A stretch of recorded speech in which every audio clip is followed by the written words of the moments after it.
Happy birthday, America. 250 years, you hardly look it.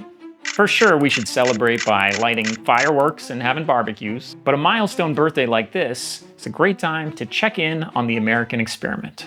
Because that's what this country is, an experiment. It's an experiment in self-government, in liberty, in whether or not ordinary citizens like you and me can govern ourselves, or if we'll always be under the thumb of kings, nobles, and warlords. The American experiment. 250 years later, we have to ask, how's the experiment going?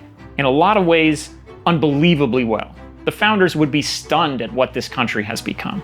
The population, the wealth, the technology, medicine, the military and cultural influence. In so many ways, America has grown to surpass anything anyone could have imagined. But if the founders were alive today, I don't think they would just ask about America's achievements. They would also ask if there's any feedback in the experiment that shows something that's not living up to their lofty ideals. Because every experiment produces feedback. Some of it is beautiful and confirms the hypothesis. Some of it is painful and shows where the design is failing. And today, America is giving us a lot of feedback. People feel like their vote doesn't matter. Like Congress listens to political parties and moneyed interests, but not you and me. Like the institutions of government are no longer responsive to the people. That for all the wealth that we see in America, the same people keep getting the big slice of cake, while the rest of us are left fighting over crumbs. That's not just a complaint. That's feedback, a bug report on the American experiment.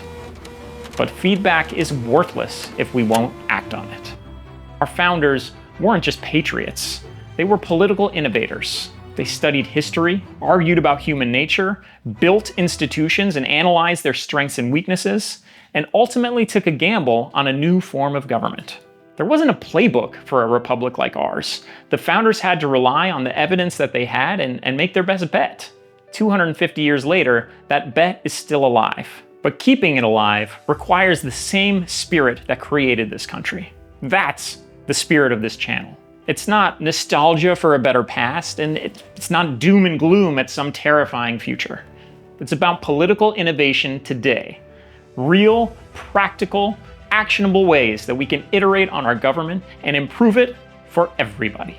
So, today on America's special birthday, let's celebrate, but let's also take stock of the American experiment. Let's look at the feedback and see how we can innovate to make it better for everybody. When we analyze 250 years of feedback, we see a mixed story. On the one hand, even surviving 250 years is a major accomplishment, especially for a country founded in contradiction. Ours is a country founded on the ideals of liberty, where 20% of the population was enslaved at the time of the Constitution. Solving that contradiction required abolitionists, resistance, civil war, constitutional amendments, and generations of struggle. Ours is not a simple success story. But our success is feedback. America has survived precisely because citizens fought to force the country closer to its principles. That's the good feedback. The bad feedback is that many of the dangers the founders warned about are present today despite their efforts to stop them. They warned us about concentrated power, institutional self-interest, demagogues who flatter our prejudices, laws too volatile to be trusted, and debts passed casually to generations not yet born.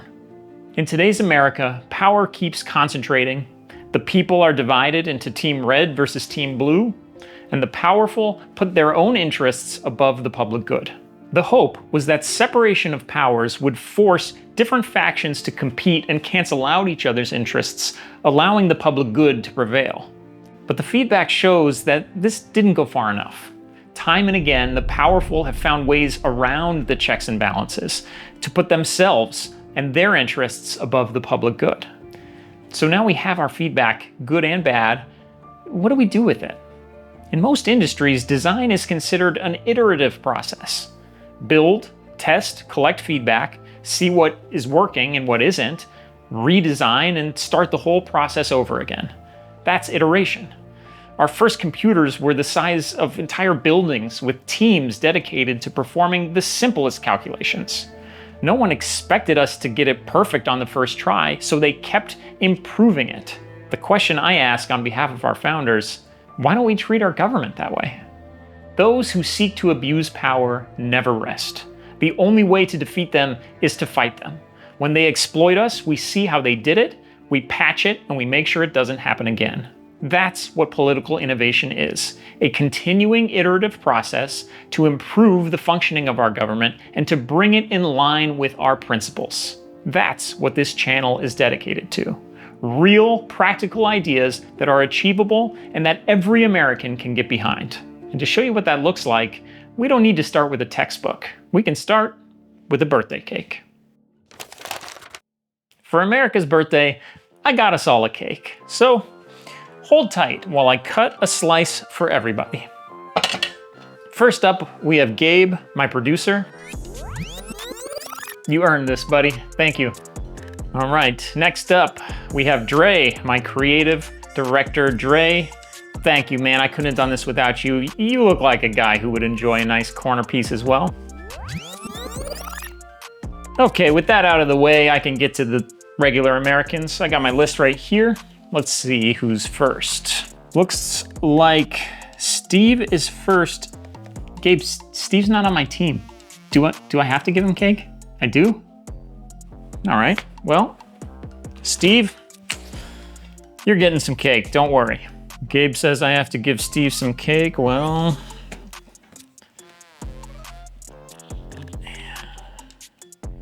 Here you go, Steve. All right, well, hand this to Steve and make sure he says thank you. After Steve, next up looks like Janelle.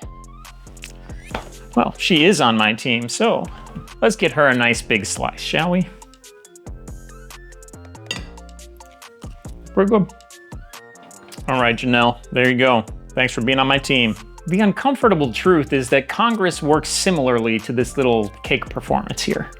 You see, by writing the laws that govern society, Congress gets to cut the cake. Every new law, every tax break or subsidy or spending bill, these are all decisions about who gets what. But Congress doesn't just cut the cake, they also decide where to hand the biggest slices. Just like I cut big slices for my friend, Congress uses pork barrel politics to reward their friends. For example, let's say there's a new bill and it doesn't have quite enough support. The sponsor needs votes, which are hard to come by.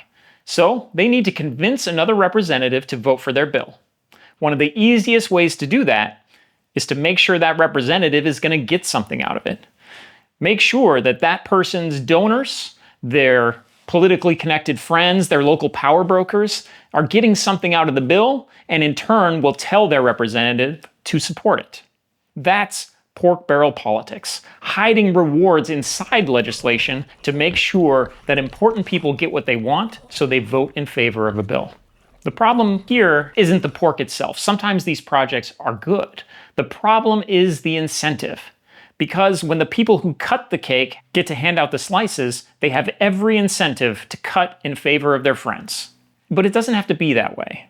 Imagine if after I cut the cake, somebody independent came and handed out the slices.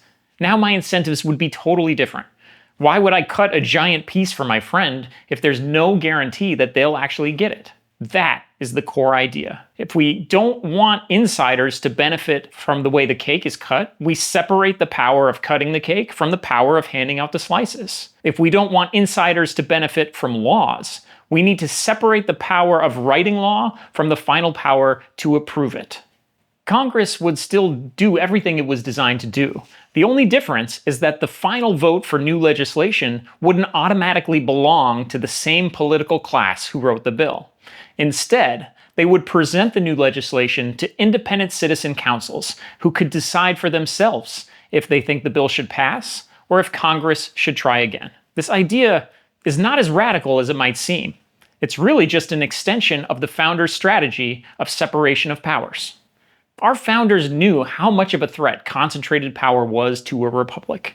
That's why they relied so heavily on the strategies of separation of powers and checks and balances. Our feedback over 250 years shows that these strategies work, but inside Congress, they didn't go far enough. That's the political innovation here. Let's fix the incentives so that when Congress cuts the cake, they have to justify every slice before independent citizen councils who won't allow them to just hand it to their friends. This is just one example of political innovation, but it's one that we're focused on for a surprising reason. I know it might seem like this would require some major constitutional overhaul, but it's actually a lot easier to achieve than you think. Now, I know you might be thinking, all right, interesting idea, but it's impossible. Congress isn't going to reform itself. Parties aren't going to willingly give up power. But that's precisely why this political innovation is so important. Not every idea for reform has to begin in Washington. Some can begin on the state or city level, and some can begin with a single brave candidate. That is the People's Pact. Imagine a representative running for office under a simple premise. If elected, they'll still perform the normal functions of a representative. They'll investigate, debate, work on legislation, and try to improve the country. But when it comes time to cast the final vote on any new legislation, instead of voting themselves, they'll agree to be bound by the decisions of an independent citizen council in their district. The pact is simple. On the one hand, a candidate agrees to share their voting power with the citizens they represent, and on the other hand, the citizens agree to take that responsibility seriously. Now, there's lots of ways this could work in practice, and we're excited to explore them in a future episode, but the basic idea is simple and easy to visualize. Imagine a council with 11 citizens. When it comes time for a vote, they would meet with their representative, they would hear arguments for and against their bill, they'd debate it, and then they'd vote. If 7 vote in favor and 4 vote against, the candidate would vote yes on the House floor in Washington. If instead the citizens vote against the bill, the representative votes no, even if it's a bill that they helped write. That is the People's Pact. It doesn't require a new constitutional amendment or Congress to reform themselves with a new law. All it requires is an agreement between a representative and the people they have chosen to serve. Democrats, Republicans, Independents, it doesn't matter. The People's Pact is not a party platform. It's a promise to let real American citizens have a voice within the government again. The cake's lesson is simple. Don't let the same people cut the slices and hand them to their friends. The People's Pact takes that lesson away from cake and applies it to Congress itself. It separates the power of writing law from the power of voting on it, and in so doing, it takes power out of Washington back rooms and gives it back to the people. If we follow this strategy of separation of powers, we might even make the House once more worthy of the nickname our founders gave it, the People's Branch. Now, there's a lot of questions here we need to figure out. How would the councils be selected and how would they be paid? How long would they serve? What happens in an emergency? These and so many more questions need to be figured out, and we're happy to explore them here on our channel as well as in our Discord. But for now, we have to ask first the simple question: is this innovation possible? And the answer to that question is a definitive yes. One candidate can run on this idea. One district can test it. One successful example can allow the idea to spread throughout the country. That's how political innovation can work. We don't always need to seize the whole machine at once. We can have small ideas, we can test them, prove that they work, and allow the good ideas to spread. For now, this idea is very new, but it's not just theoretical. Right now, Hugh McTavish, a candidate in Minnesota's 2nd District, is running for Congress under a platform very similar to this idea he calls jury democracy. Hugh, if you're watching, I got a big slice of cake with your name on it. We hope you're the first of many. Now look, there's lots of ways our government is not living up to our ideals, but there's one core idea that stands above the rest. Power has become too concentrated in America. Power is too concentrated in political parties, in moneyed interests, and in institutions that no longer respond to you and me. The founders fought this problem with separation of powers. 250 years later, it's time to use that strategy again. Separate the power, restore the feedback, and make our government function for us again. That is the mission behind this channel, and if that interests you, please subscribe or join our Discord. There, you'll find a brand new community of citizens interested in political innovation. Not despair, not doom and gloom, not nostalgia, just people focused on real practical ideas that can help improve our government one small step at a time. This is 250 years later, and we're just getting started. The experiment in self-government is not over.